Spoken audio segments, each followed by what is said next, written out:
আসসালামু আলাইকুম রহমতুল্লাহ। আর কবে শিক্ষা হবে? বাংলাদেশ সরকার, প্রশাসন, রাজনৈতিক দল সকলেই বলছে আপনারা মব জাস্টিস বন্ধ করেন। মব জাস্টিস করেন না, কারণ এটা আপনাদের জন্য কল্যাণকর না, সরকারের জন্য কল্যাণকর নয়। কিন্তু দুর্ভাগ্য হলো সত্য যে মানুষের যখন লোভ জড়ায় যায়, দাঁতে লোভ জড়ায় যায়, তখন মানুষ ওটা ছাড়তে পারে না। মানে ছাত্র জনতারা আপনারা বোঝেন এই যা শুরু করেছে, তো এদের আল্লাহ যে কবে হুঁশ জ্ঞান দেবে আল্লাহ ভালো জানে। জানেন, এর আগে মুজাম্মেল হকের বাড়িতে হামলার কারণে গতকালকে আবুল কাশেম নামে একজনের মৃত্যু ঘটেছে, মারাও গিয়েছে। আবুল কাশেম নামে একজন ছাত্র মারাও গিয়েছে।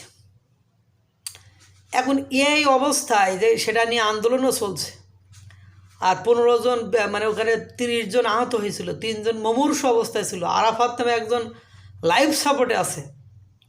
এর ভিতরে আবার যশোর সাগরদাড়ি ইউনিয়নের চেয়ারম্যানের অফিসে গতকালকে ছাত্র জনতা যে তালা দিয়ে দিয়েছে। তালা দেওয়ার ঘটনাকে কেন্দ্র করে স্থানীয় আওয়ামী লীগ নাকি, এখন আওয়ামী লীগরা জানি না, কেউ কাউকে পিটাইলে তো সে আওয়ামী লীগের ঘাড়ে যেই পড়ায়।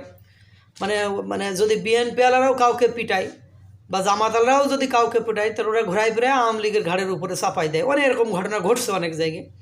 আওয়ামী লীগ আলারাই মারছে। মনে করেন আওয়ামী লীগ আলারা এই যে চেয়ারম্যানের কার্যালয়ে তালা দেওয়ার কারণে, ইউনিয়ন পরিষদে তালা দেওয়ার কারণে স্থানীয় আওয়ামী লীগদের সাথে ছাত্র জনতার সংঘর্ষে হয়, 22 জন হাসপাতালে ভর্তি নেন। আবার কার উইকেট পড়ে যায় কে জানে।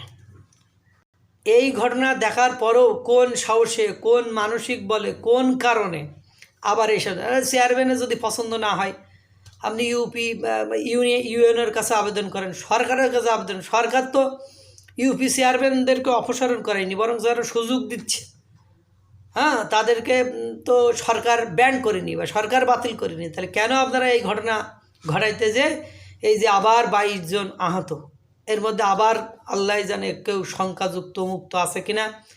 তা আপনারা কেন, মানে একজনের বাড়িতে যান রাত 10টার পরে, একজনের বাড়িতে যান আপনারা বাড়ি বাঁচাইতে।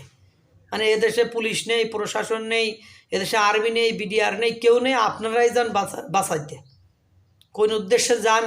তার আগে 2-3 দিনে বিভিন্ন স্থানে তো এরকম ভাঙচুর লুটপাটটা হয়েছে, তখন তো কেউ বাঁচাতে যায়নি। কেন আপনি ইউপিসের, আপনি প্রশাসনের কাজ যাবেন, আপনি পুলিশের কাজ যাবেন, তা না যে আপনারা যেই নিজের ইচ্ছা হয় তালা ঝুলাই দিচ্ছেন যে ছাত্র জনতা আমরা তালা ঝুলাই। সব কাজে ভাই ইতিমধ্যে সরকার আপনাদের পর খেপা, সরকারের লোকজন খেপা, প্রশাসন খেপা, সবাই খেপা। আর এরকম কাজ সিদ্ধান্ত আর নিয়েন না, তাহলে আরও বেশি বিপদগ্রস্ত হয়ে যাবেন। আল্লাহ তাআলা সকলকে ভালো রাখুক, সুস্থ রাখুক। আসসালামু আলাইকুম রহমতুল্লাহ।